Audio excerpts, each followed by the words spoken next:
Welcome to PASSIONEER Magazine The Podcast, where you'll hear inspirational stories, encouraging news, and in-depth interviews with authors, influencers, CEOs, and thought leaders.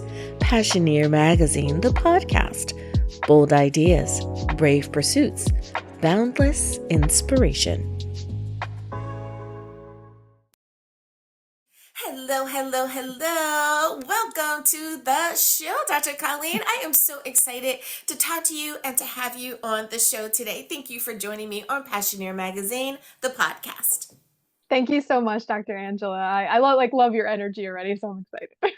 I absolutely positively love what I do, and I am excited every day for what's going to happen throughout the day. Now, don't get me wrong. I'm not pretending that obstacles and, stuff doesn't happen throughout the day, but I try to be as positive as I can. So should that happen, it won't be as bad as it could be. However, when it comes to Passioneer, I love interviewing the amazing people that I have on the show. So this part, it's just awesome. It's easy to have the energy when you know that you're going to have a great conversation. So thank you for that. Now, speaking of talking with awesome and amazing people, I realize that there may be some folks that are unfamiliar with you. With that being said, can you tell us a little bit about yourself? Sure. So I am a life coach and a career coach. I have been doing this work since 2008. Started out as a little part-time side hustle when I was a higher education administrator in my past life, and became a full-time hustle in 2010. I also teach at Rutgers University, and have been doing that since 2010 as well. And besides that, I'm an author. I'm a mom of a 15-year-old, my best friend in the whole entire world, Josh. And yeah, I live in New Jersey, and I guess that's the little snapshot. I love it. Well, there is something about we boy moms, right? That Yeah, our sons are just they are the sun and the moon, if you will, right? They are just they are. special persons in our lives. They are truly a blessing. Not that we don't love daughters or, nieces and stuff, because I mean, we're women and we love ourselves, but there is just a special relationship that Yeah. we have with our son. So I definitely understand that. Now, you have a similar journey to so many women that I have spoken with, where when we initially start off, we have a particular plan, we have a particular thing that we are trying to do, and we're successful at that. But as we grow and mature, we find that what we are not only want to do, but we're capable of doing kind of expands. So Yeah. let me ask you the flip side of that. When you were a child, did you Mm. think that you were going to be in this industry, that you would be teaching others, that you would be empowering other people? Was that even on your radar? Of course, maybe not those words, but was that on your radar as a child? Not at all. Um, I mean, when I was little, you toss around all kinds of different things. Like, I think one of the first things I wanted to be was Indiana Jones. Uh, I wanted to be, I wanted to go dig in the dirt and find treasure and Right. have adventures. I think I wanted to be like a dentist for a hot minute. I wanted to be a rock star. I wanted to be a magazine interviewer of rock stars. Right? Um, but Right? never in a million years would I have thought that like I'd have my own business or I don't know that I necessarily like even considered that like helping people full time was a job. And teaching certainly never because, up until my mid 20s, I had like horrendous like public speaking fears. So wouldn't have seen that coming ever. Right?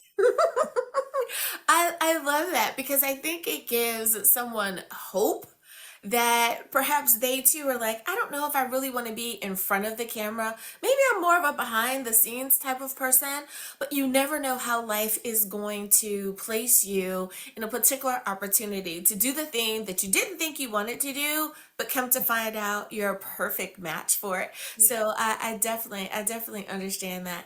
And I think for kids of the 80s, if you were born in the 70s, so you're a kid of the 80s, right?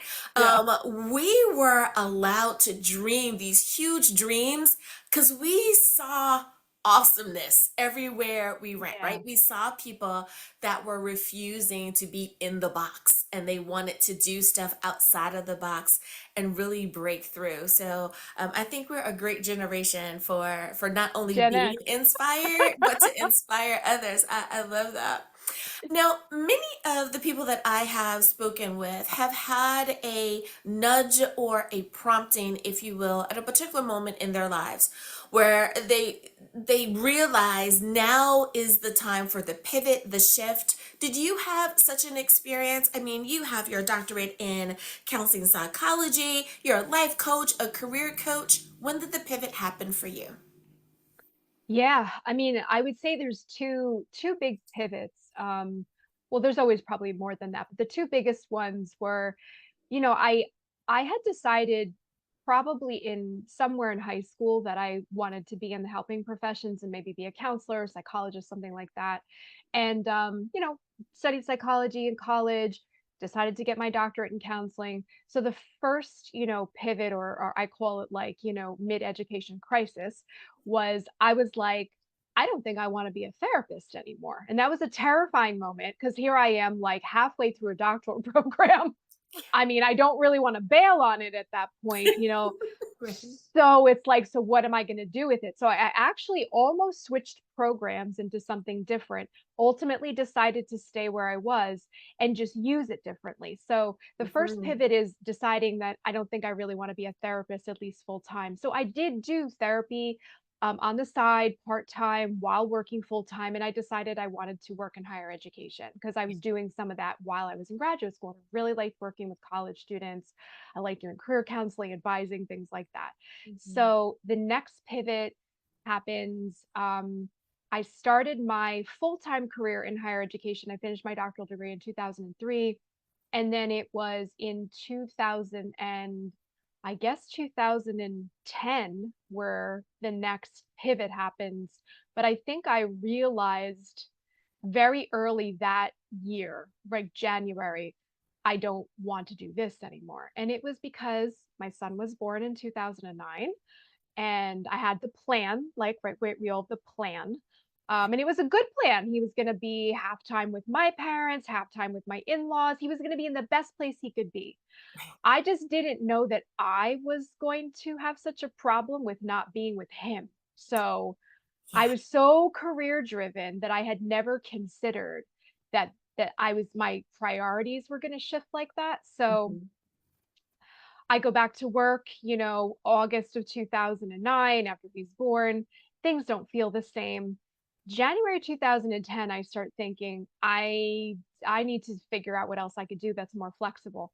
So Yeah. I think, hey, first thing I think of is faculty. I could be a faculty member. They have flexible schedules, right? Mhm. Mhm. So I apply for faculty positions, it doesn't work out. And then I have this moment, I go to my husband and I say, do you think this little, side hustle, resume writing, career coaching business could maybe be more than a side hustle? And we were all in. And I left in August of 2010 and never looked back. Wow. Wow. I love that. I love that because I think for so many new moms, they are almost guilted into feeling that they should not feel bad because they had to go back to work. Right. When it is a natural experience to want to be with your child, Yeah. especially those first few months, because there's such an important time for bonding and just taking care of this new little human who has just, arrived in the world. So I love that you even though you were that purpose-driven person and you knew exactly what you wanted, to have those moments of vulnerability and to share that, because I'm pretty sure someone else is going through that too. And it is Yeah. okay to pivot or to pause or to just really and truly recreate. And I love that you did that, just to recreate the path in the way Yeah. that you want it to go. That is so awesome. Now, another hat that you wear is that you are a TEDx speaker. Now, I have listened to watch some amazing TEDx talks, and they are really, for me, sometimes they are the missing brick, the additional stepping stone, whatever you want to use there, that really helps people get from where they are to where they need to be. And I'm so glad that you are such a person who has shared your story. Can you tell us a little bit about that experience? Yeah. I think one of the first TED Talks I had seen was Brene Brown, which so many of us have seen, and it was like a life changer. Um, and I was like, I want to do something like that. And then I started to do some research and found out that like real regular people could do things like that. Right. And I was like, "Ooh, TEDx, that's a thing. They do this at all these universities." And it turned out, that there were a few in New Jersey. And I said, okay, well, let me apply to some of these talks in New Jersey. I applied to several of them. I think maybe 4 or 5. I don't remember the exact number. Got rejected for most of them, and well, all of them except so I'm a Rutgers alumni 3 times. I work at Rutgers. Didn't mean that I got in the first couple of times, but Right. by the third try, I they accepted my talk. And the theme that year, it was in 2016. The theme that year was stories, and it was the wildest thing because as soon as I saw stories, the title of the TED Talk, my talk, came to me like that.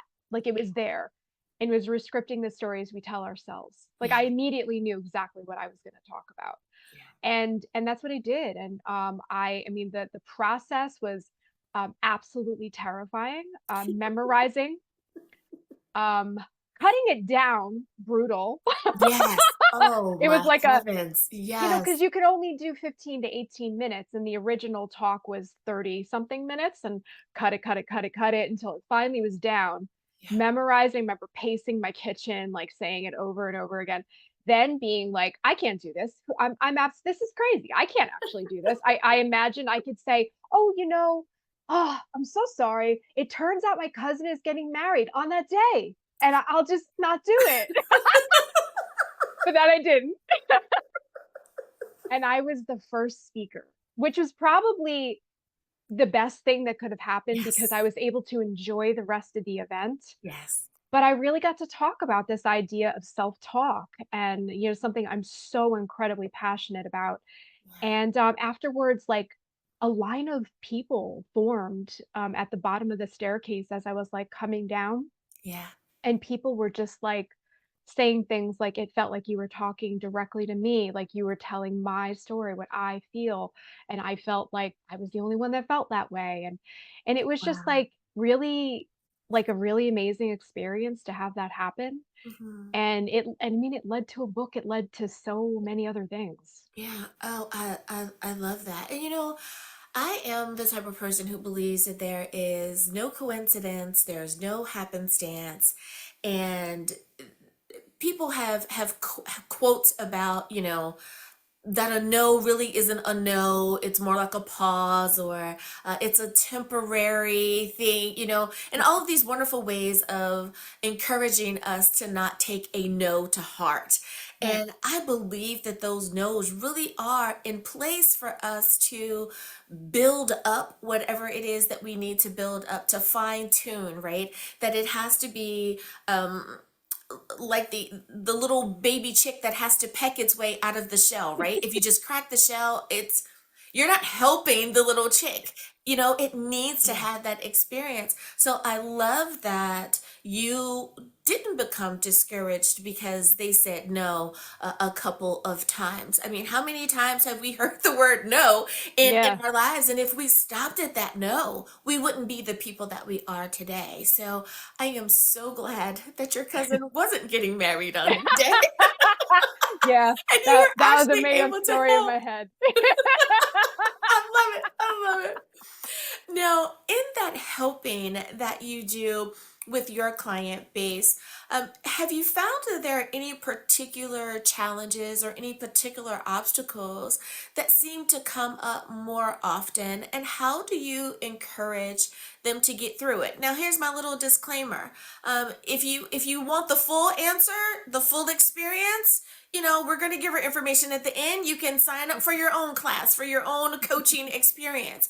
But just in general, what are some of the main obstacles that you're finding, and how do you encourage folks to get through that? The thing that people come to me for the most, hands down, is I say it like this. It's people who come to me saying, I don't know what I want to do, but I know it's not this. Yeah. So it's prospective career changers, prospective career pivoters.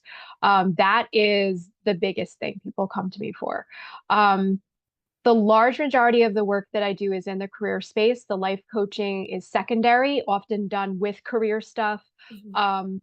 But when people come to me for life coaching, it's usually a work-life balance problem, feeling burnt out, feeling like they're not attending to themselves, their connections, like not taking care of themselves, not nurturing their relationships, Mhm. and need some sort of like order and structure in their lives in order to do that better. Yeah.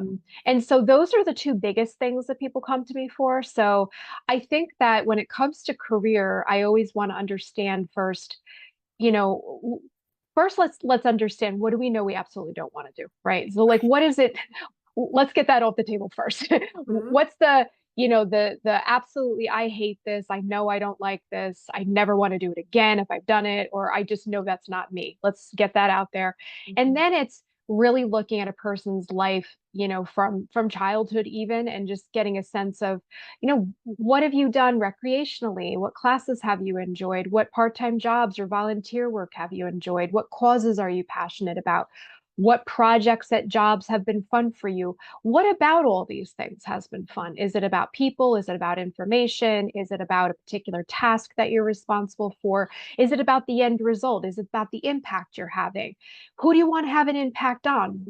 What's important to you? What kind of legacy are you interested in leaving? Does that matter to you? Or is it really more about intellectual growth, or really trying to understand what a person wants out of career, because it's not the same for everybody. Everybody has a very different idea about, and I think that's something I learned in doing this work. I think on some level, when I first started, I thought that everybody just, was sort of like calling focused, right? Mhm. Because I am. And Mhm.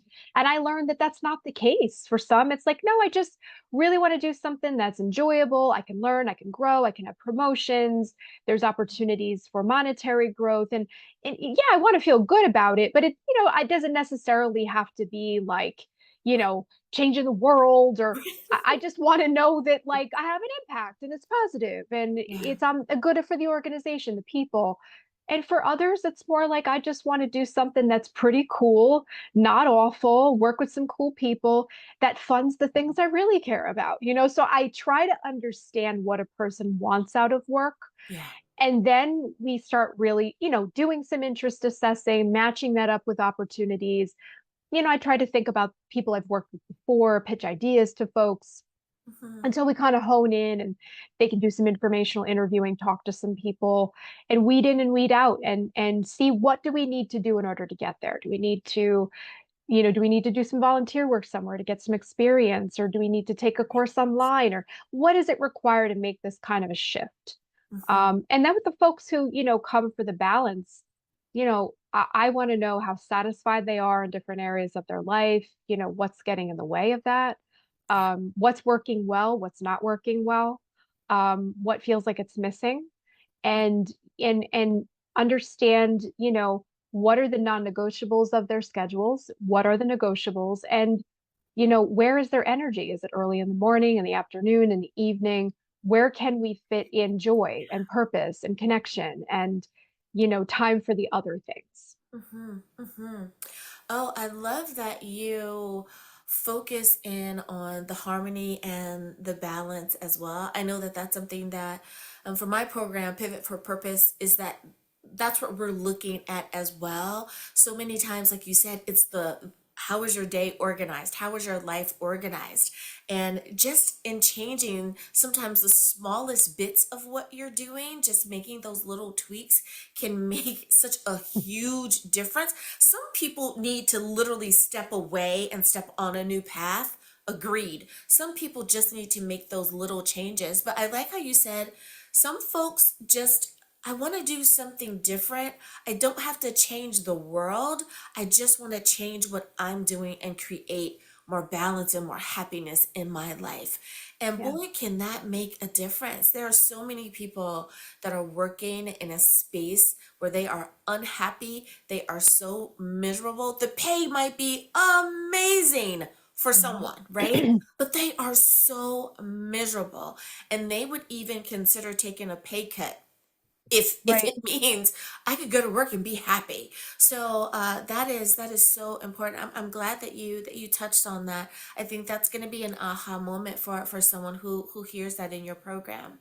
Now you Yes. are a founder, and with so many women, and or I should say, especially women, are making gains when it comes to our role as entrepreneurs. Many women have said it's the year of the woman, and it seems like it's been the year of the woman for quite so many years. Not that that's a bad thing. It's just I think women are finding their voice, their place. Many of us are now empty nesters. So what we used to do, we no longer have to do that because our children are adults, right? And we're able to expand and grow. What does it mean to you to be a founder, to be an entrepreneur, and to step out in that role? I think the thing that it's one of the best things I ever did for sure. And, you get asked that question a lot, because I think there's people who are thinking about it themselves and want to know, like, is this a mistake? Is this bad? Should I do it? Should I think about it?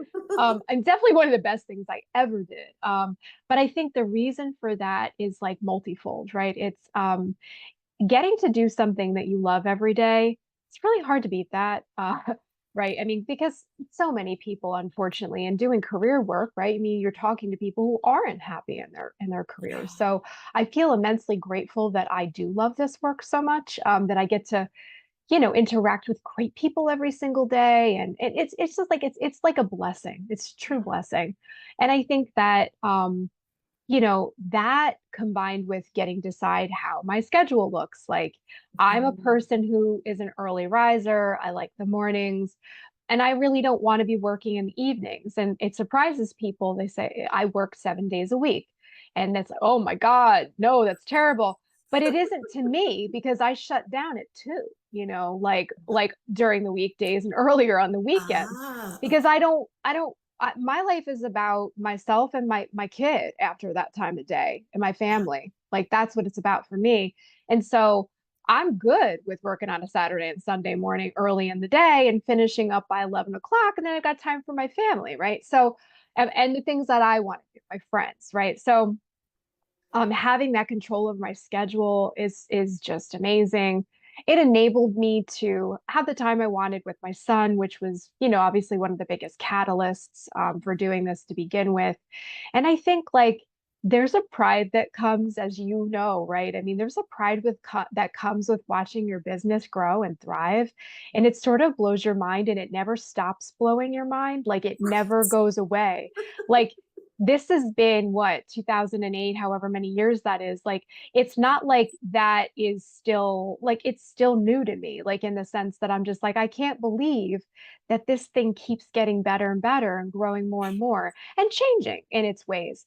But I think, it's also like I've found the groove at this point. Like I know how I do things, I know what I will and won't do. Boundaries are very important. I have many Yeah. more of them than I did in the beginning. I think when you're a new entrepreneur, it's very easy to be boundaryless. You say yes to everything, you're Yeah. working at hours you don't want to be working, right? You're doing things you don't want to be doing. Mhm. Um, and now it's just like, if I don't want to do it, I don't do it. um, and Right. so I think boundaries, getting to have them and getting to make those decisions about what I take on and what I don't is like just crucial. Oh, I love that answer. And it's so funny because as you were talking about time, and I'm thinking, I said, "Ooh, she says she's a morning person. I'm not a morning person."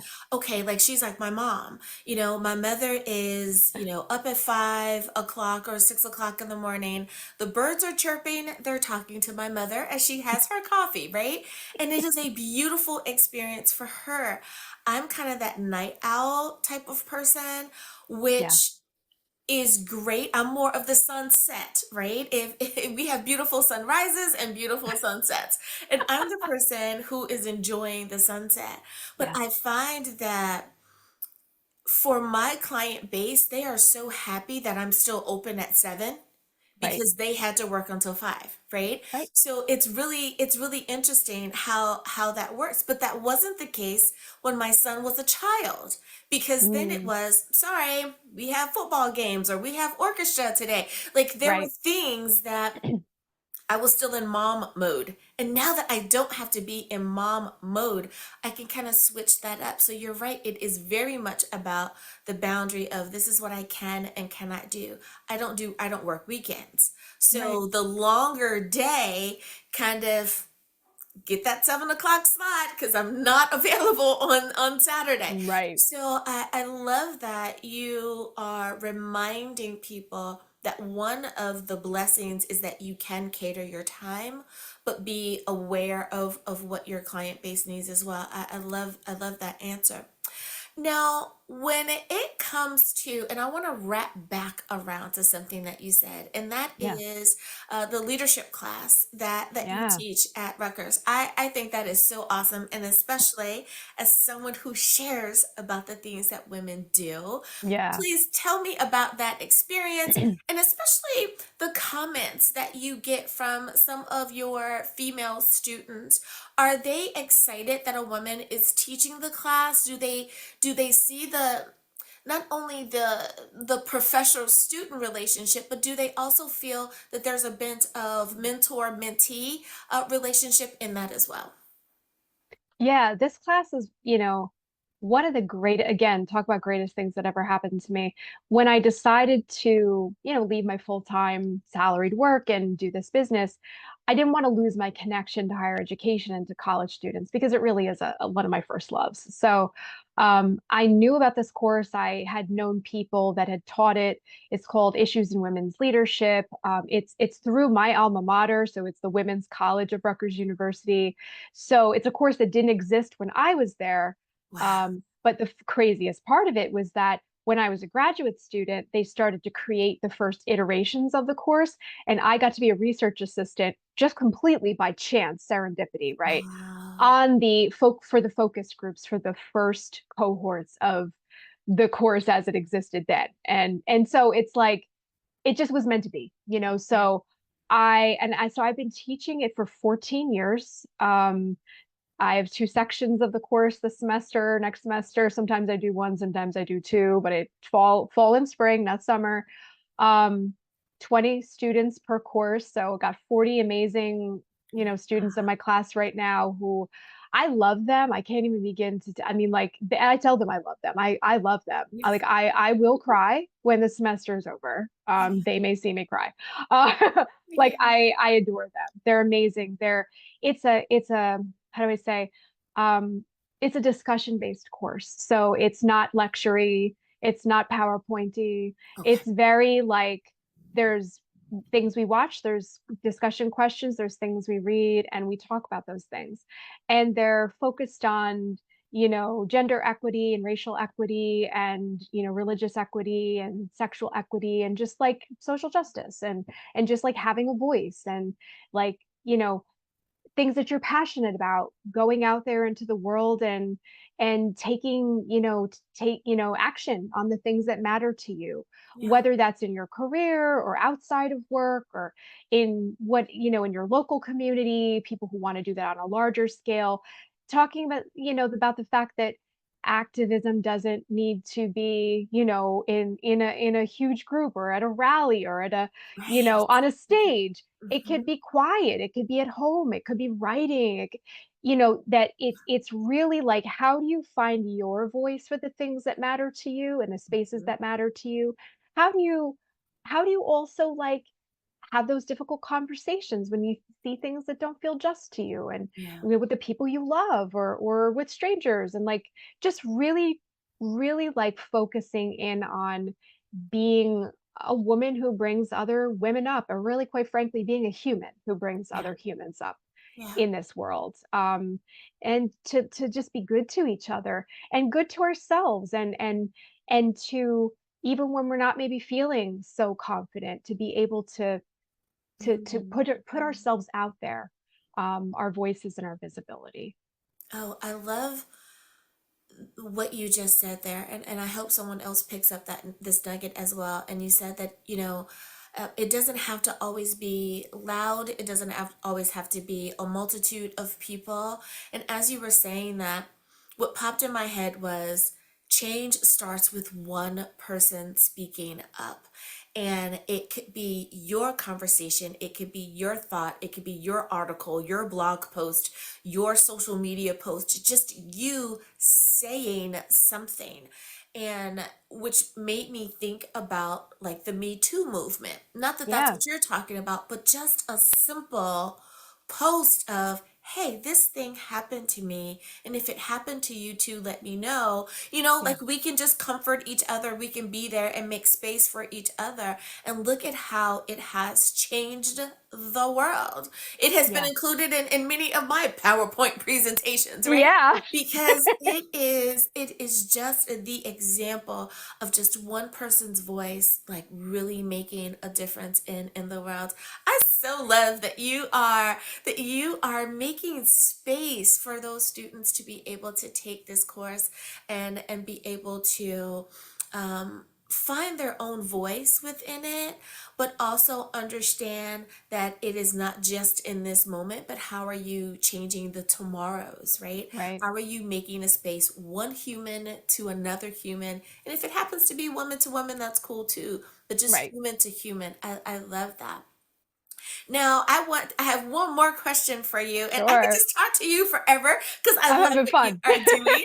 And that is that you are an author and you have written a really, really great book. And let me tell you, if I saw this book on the shelf, I would stop and thumb through it because let's be honest, we do judge a book by its cover. If it has a great title, we want to stop and see, what is going on here. And what I like is that to me, you could read the title two different ways, right? Like rescript, like Hmm. rescript, stop, full stop, Right, rescript, right. right? The Yeah, story you're telling yourself. But then you can also do like rescript the story. Like, what are you telling yourself, right? Like, yeah. not only is it a statement, but it is that, oh, let me roll this around a little bit. And I think because I feel the in between the lines as well, Yeah. that it's like, oh yeah, we've gotta get that book, put it in the cart. So tell me about what was the experience like in writing the book. Yeah. So, like many people who write, you sort of always know that you want to do this, but the getting there is really difficult. And I think there's just all the perfectionism, imposter syndrome, and all the stuff and procrastination that Mhm. comes along with it. And so for probably sometime in high school, I think I realized that I probably wanted to write a book one day. Had no idea about what. Um, and then it became more clear when I was in graduate school. Obviously going to be some kind of self-help book. The original titles were different at that time. I tried writing it after my dissertation. No one should try to do that. You wrote one, What was that all about? I got 17 pages in and I was like, yeah, I don't want to write anymore. And I Oh stopped my for a goodness. decade, so you don't try to write a book after a dissertation. You just don't. Right. Um, so, finally after the TED talk, I knew this. I was like, it's going to be Rescript the story you're telling yourself. It's going to be an offshoot of what I talked about in the TED talk. And it was weird. It was like then suddenly it all just came to be, and I was able, starting in 2018, the process I really just set aside. It started with like Friday mornings, and I would just block that time off. I wouldn't see clients, I wouldn't take on other work. Mhm. And then it became Fridays, and then I started taking more days, and I really cut down my client time for a while, for several months, in order to Yeah. really get it done. And and it came together, and I think it was like once I put a structure to it and I really had an idea about like what I wanted to do when, I just sort of let it come out, right? Because that's what it Yeah. does. It just sort of falls out Right. once it actually is ready. um and yeah, it just was like, and it's a mixture of personal like anecdotes and stories. It's a mixture of like anonymized client stories. It's and research, and just the things that I've done with clients over the years. And it's kind of all of that together. And it's and Rescript is an acronym, and and it's funny because everybody just calls the book Rescript, including me. So, and Yeah. the acronym is release rumination, engage growth goals, um, seek strengths, rest, challenge catastrophizing, restrict regret, invite imperfection, pursue passion and purpose, and think thankfully. I love it. I love it. And it is so needed, I think, in a time as now. And not that there's any particular thing that's going on in the world, but just a time of now, and that things are changing. Just the way that we do things are changing thanks to a lot of the technology that we have with Yeah. AI and all of that. Like we are just in the middle of change. And I think that one of the blessings of being in this particular generation is that I tell folks we are analog and digital, right? Like if the lights go out, we still know how to survive, right? We can still find each other, we can still make the world go round. You'll still have dinner tonight, don't worry, right? Like we are still able to do these things. But yet we have grown and matured and become wiser in our own way, because we have um, introduced the new way of doing things to ourselves in a way that is, I think, exclusive to us, because we are bilingual in that way. Our children, this is the only thing that they know, right? Yeah. So for them it might be a little disheartening when the lights go out, but we're like, fine, light a candle, we're gonna keep moving. So I love that you are helping so many people make that transition into, it's okay if you want to become more digital or you want to become more modern, if you want to pivot, if you want to make that change, you can flip the script, Yeah. rewrite the script. How many times do they do that, where they're really using a script and go, I don't like that. Get rid of that line. We're going to do it like this because it feels more authentic, or it's what's needed for that time. And I love that you are encouraging humans to re-script and just realign themselves. I love it. Dr. Colleen, you are awesome. And I love that you You're are welcome. sharing that with the world. Thank you so much for coming on and sharing not only your program and your progress with our viewers and with our listeners, but for really encouraging them to be their best selves. Thank you so much for that. Now, before I let you go, though, if someone wants to reach out to you, if they want to follow you on socials, how do they do that? Website is probably the easiest place to go because all the socials are on there too. Contact info's on there. So it's www.colleengeorges.com, and that's COLLEENGEORGES.com. Love love it. Thank you again, Dr. Colleen, for being a guest here on PASSIONEER Magazine, the podcast. Thank you so much, Dr. Angel.